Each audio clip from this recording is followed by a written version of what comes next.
Just if you had to kind of give a summary thought on the whole thing, on this minicamp especially, and the off-season. I'm really pleased with how the off-season went. I think when you look at it, what you're trying to accomplish, you got to get a couple of new systems taught. You got to, you want to see what you have from a physical standpoint, as best you can without putting the pads on. Enthusiasm, all that type of stuff, and obviously the physical conditioning of your players. So I've been happy with all of it, and now we're going into this off season. You want to get away from it. Told the players kind of detox away from football. Get away from it. Maintain some conditioning, but get away from it. Hopefully you're jogging on the beach or you're doing something like that, but now's not the time to think about football. Now's the time to get away from it, spend time with your families, have another, a little life outside of the game, and then when it gets close, start dialing in, and you can't wait to get back out here. We know what's in front of us, and be obviously they can be half as enthused about it as this season as I am. Then that'd be good. Rex, is this the best day you've seen from EJ so far?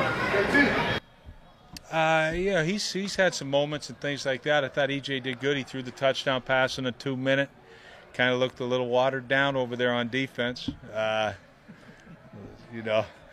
it was good, and it was great to see, and but yeah, he looked pretty good. He had some nice plays today. Well, on defense, it looks like the first team D line is basically not practicing today in team drills. Is that designed to help the quarterbacks out a little bit, help the offensive line out? I wouldn't say that. You guys posted every stat known to man in there. I'm like, all right, that's enough. Big boys ain't in there today.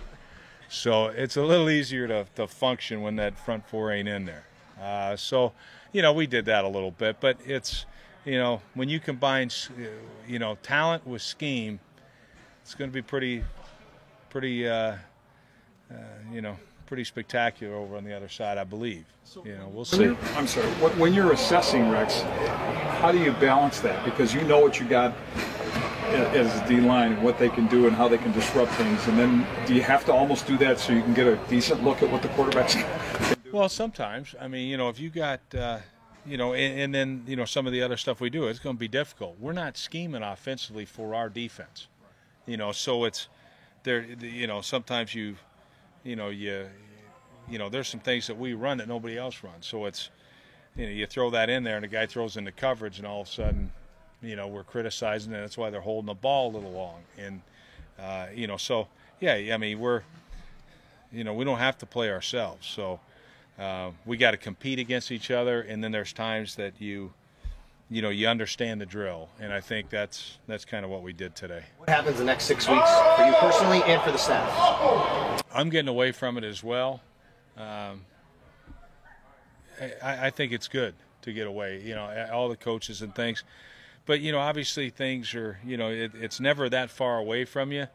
But I want to get away, and I want everybody to get away. And then when we come back, you're fresh as a daisy and you're ready to roll. And that's, because they're grind. I think, you plan on working 6 months and maybe you have 2 days off. So I think that's, now you get away. All the coaches, everybody in the building gets away. And I think that's a good thing. We haven't seen Aaron Williams hanging around at all. Has he been in the building this week? Oh, yeah. No, he's been rehabbing and things. He goes through the walkthroughs and stuff like that, but he's obviously can't participate. But he's, he's doing a good job, rehabbing and things. And we expect him, when training camps, when we kick it off for real in training camp, that he'll be ready to go. Wayne Hunter shaking off the rust up there? Yeah, we just put him through the individual drills. We weren't putting him in any team drills, but just so he kind of, gets his feet wet and picks up some terminology and things like that, where he'll have a better chance when we get back out there in training camp. So, but it's good, from a veteran player just to get out. I think he's impressed some coaches with how athletic he is, and he looks like he's in great shape. So.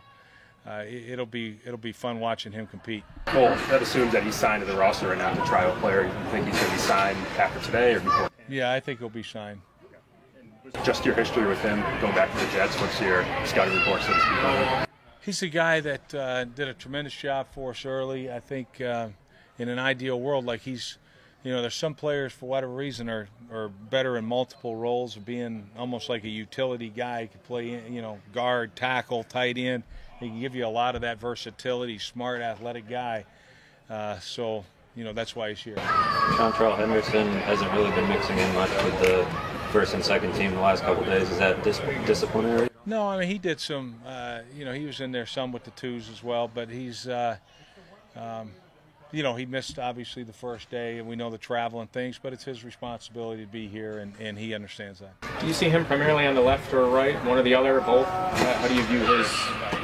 I think he's got the ability where he can play both, you know, right and left tackle, as does Cordy, you know, and then even Quanjo same way. So I think, you know, that's an ideal world for you.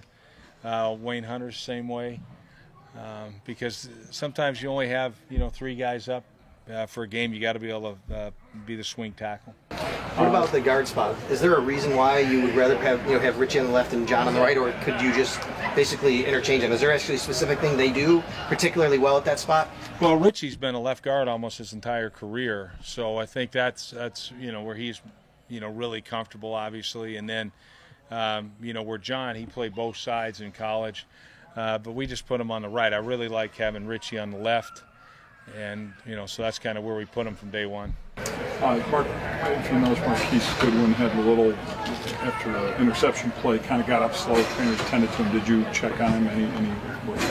No, because I've seen him do this a few times, you know, and he's all right.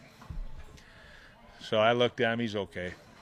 It's tough to evaluate the offensive line without pads on, but with Seantrel not, you know, Cyrus appears to be ahead of him. Are you worried at all about Seantrel picking up this blocking scheme, or what reasons are there, I guess, that Cyrus is ahead of him? Well, I think the work that Cyrus has done, you know, overall in the off season probably puts him ahead right now. But that, you know, again, it's, you know, the race isn't over by a long shot. So we'll see. Seantrel's got to, you know, he's got to, you know, show, you know, that he can handle it, you know, mentally, physically, all of it, and then get out here. Obviously, he's a guy that started 16 games last year, so I think competition's going to be good. And you know, Quancho's got to show that, you know, when the pads come on, that he can handle the physical aspect of the game. How about Cordy Glenn, just in general, your observations of his whole offseason? Been really impressed with Cordy, and obviously that's a guy that, you know, we kind of know is going to start. We just never basically knew where. So, you know, feel really good about where he's at right now. He's primarily been on the left. And, you know, is there a chance that that's probably where he'll stay? Probably, you know, but I like his flexibility where he can do other things as well.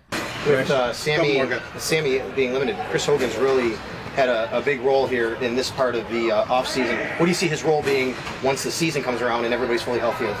It's too early to tell what a role of this particular player is going to be, or that one. You know, obviously Sammy we know is the bell cow, but you know, a guy like Chris Hogan, Goodwin, all that, those roles will be played out. You know, Robert Woods, Percy Harvin, that's a heck of a group.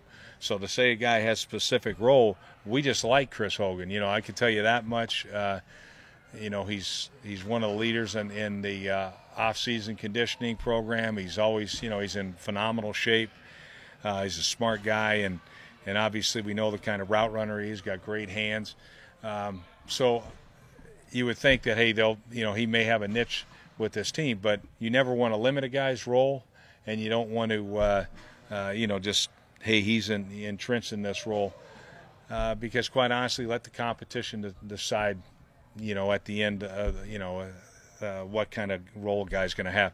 You know, unless it's a guy like Sammy Watkins or somebody like that, then it's a no-brainer. Rex, what would you say the chances are that the quarterback who's going to start for you against the Colts is currently on your roster versus the chance or the possibility that it might be somebody who's not currently on the team? I'd say 99.9% chance he's on the roster. You know, unless, you know something I don't.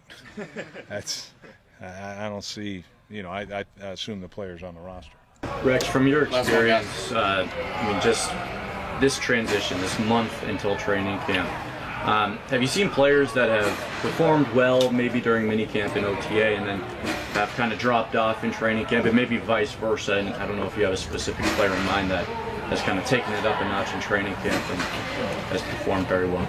I remember back in the day with the Minnesota Vikings, you'd have the entire front four like not show up until like the first regular season game almost, you know. So Alan Page, Carl Eller, Jim Marshall, they'd be playing all these other guys, and then the real thing gets kicked off, and here they come, and you're like, oh my goodness.